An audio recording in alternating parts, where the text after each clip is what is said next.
అటు ఓటేశారు కదా, అది కూడా మేయర్ గారికి తెలిసిపోద్ది సిస్టంల ప్రకారం.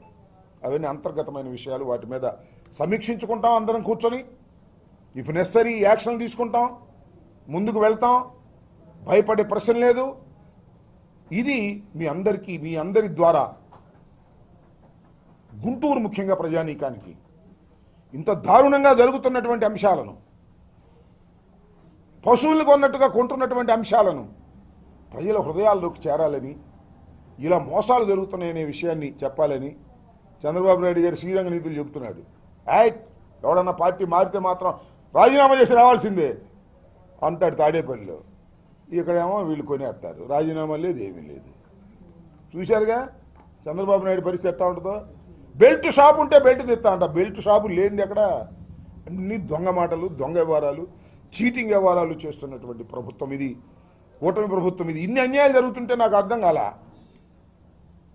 తిరుపతిలో ఎవరండి? జనసేన కదా గెలిచింది. తిరుపతిలో ఇన్ని దౌర్జన్యాలు జరుగుతున్నాయి కదా. 49లో 48 సీట్లు గెలుచుకున్నటువంటి వైఎస్ఆర్ కాంగ్రెస్ పార్టీనేమో పక్కకు పోయింది. ఒక్క సీటు గెలుచుకున్న వాళ్ళేమో డిప్యూటీ మేయర్ ఎన్నికలో గెలిచారు. ఇది ప్రజాస్వామ్యమా?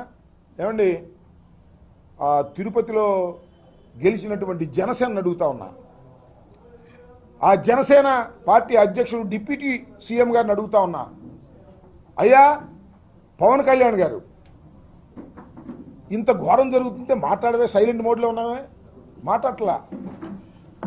ఇంత అన్యాయం, ఇంత ఘోరం జరుగుతూ ఉంటే is in silent mode. Pawan Kalyan గారు నోరు విప్పరు.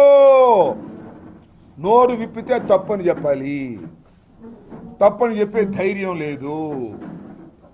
చంద్రబాబు నాయుడు గారు చేస్తున్నటువంటి ఈ అకృత్యాలను ధైర్యంగా ఎదుర్కొని ఇది తప్పు అని ఖండించే శక్తిహీనుడు పవన్ కళ్యాణ్ గారు. తిరుపతిలో నీ శాసనసభ్యుడు గెలుచుకున్నటువంటి నియోజకవర్గంలో ప్రజాస్వామ్యం ఖూనీ అవుతుంటే నోటికి ప్లాస్టర్స్ కూర్చున్నావు ఏంటయ్యా? నాకు అర్థం కాలేదు. వారిని దుంపదేగా నేను 10 సంవత్సరాల నుంచి చూస్తున్నా, ఎంత ఊగిపోయేవాడు. ప్రజాస్వామ్యం అన్యాయం అయిపోతుంది, అక్రమం అయిపోతుంది,